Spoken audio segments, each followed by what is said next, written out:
Avec Gabrielle, enseignante, on est là ce soir chez Stéphanie Bonadio, on a vu son film, bouleversant le film quand même. Ouais, quand même. Ouais. Tu as, quel était le passage tiens qui t'a ému le plus, on va dire? En fait, la scène où elle est devant l'Institut Curie et où on voit l'absurdité des choses. En fait, c'est pas une émotion de tristesse que j'ai ressentie, c'est juste de la colère et en même temps j'ai beaucoup rigolé en fait, parce que c'est tellement absurde. J'ai ri. Et en fait, en même temps, on sait que des personnes sont mortes à cause de cette absurdité. Donc c'est hyper dérangeant en fait de rire d'une absurdité, parce qu'en fait il y a juste des humains qui sont là et qui pourraient très bien dire oui c'est bon quoi, entrez. Il y a une urgence humaine quoi. Mais non en fait, c'est parce qu'ils sont pris dans toutes ces Et toi du coup, système maltraitant quoi. Toi du coup à la suite de cette crise sanitaire, t'as monté un collectif de professeurs. Oui, parle-nous-en. On l'a co-créé en fait. On a co-créé un collectif qui s'appelle Éducation pour le bien des enfants. Quand il y a eu toutes les mesures de masques pour les enfants, de parquage, parce que les enfants, faut se souvenir quand même, ils étaient parqués dans des zones. Ils n'avaient pas le droit de voir leurs amis.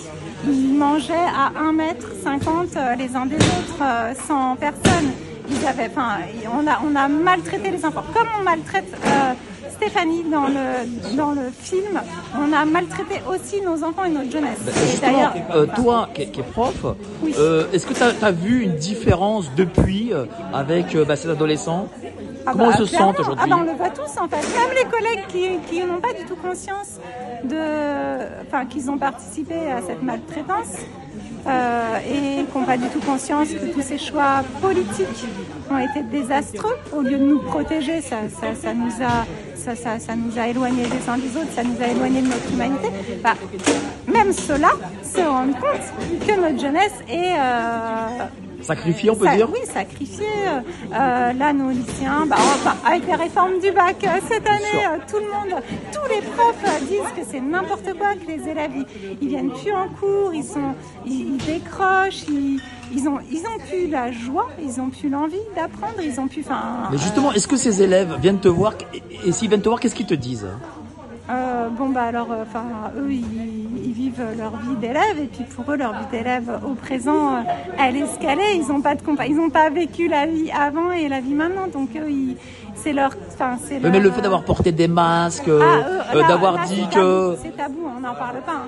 C'est devenu tabou. Alors ça, depuis qu'il n'y a plus les masques et tout ça, plus personne ne parle de tout ça en fait. Ça n'existe plus quoi, ça n'a pas existé. Voilà, c'est ça. Si quand même, quand ils nous disent quand même que c'est, ils savent, ils le nomment eux-mêmes, ils disent qu'ils sont la génération sacrifiée, qu'ils ont morflé depuis 3 ans. Là, les terminales qui sont là, par exemple, disent oui, mais en fait, tout notre lycée, en seconde, ils étaient confinés. En troisième, ils ont commencé à être confinés. En seconde, c'était l'année moitié confinée, moitié... et puis en première, qu'est-ce qu'il y a eu encore je sais pas quoi. Et là, en terminale, les premières épreuves du bac avec les épreuves en mars, ils sentent en fait... ils sentent pas considérés... Ils sont sous pression, tout le temps. Et ton collectif, comment il s'appelle? Alors, il s'appelle Éducation pour le bien des enfants. Et en 2021, il me semble que c'était en 2021, parce qu'il y a aussi ça, on n'en parle pas, mais tous les gens ont beaucoup de mal à se repérer dans le temps ces dernières années. Donc en 2021, quand il y a eu les mesures de masquage, de parquage, etc., on a été à peu près une quarantaine de profs sur toute la France à se rencontrer en réunion Zoom et à créer un manifeste qu'on a sorti en mai 2021 où on disait non à toutes ces mesures, on disait non. Et pourquoi on disait non? On disait de quoi on a besoin, en tant qu'enseignant, on a besoin d'être en lien avec les enfants, on a besoin d'avoir une liberté de mouvement, de pouvoir lire les émotions de nos élèves, de pouvoir dialoguer avec eux sans masque, de pouvoir dialoguer avec les parents aussi, parce que les parents ont été vraiment relégués, éloignés pendant toute cette période. Donc Donc voilà qu'on avait, enfin, allez-y, allez voir le manifeste. Signer ton manifeste. Qu'est-ce qu'il dit le manifeste? Il dit voilà. Eh bien, il dit qu'on refuse, dans notre âme et conscience, de participer par notre silence ou par notre obéissance à cette maltraitance. Voilà. On cite l'OMS, tiens d'ailleurs. Signer le manifeste, le lien, voilà, au-dessus de la vidéo. Et puis aussi le clip. On a réalisé un clip alors là c'était en septembre 2021. Oui, c'est ça, en septembre 2021, qui s'appelle Respirer encore. On a repris la chanson d'HK. Qui est Danser encore, bien sûr, cet hymne à la liberté. Nous, on a fait, on veut que les enfants respirent encore. Alors maintenant, les enfants respirent de nouveau à l'école, mais ils ont tellement morflé, et ça, c'est pas assez pris en considération.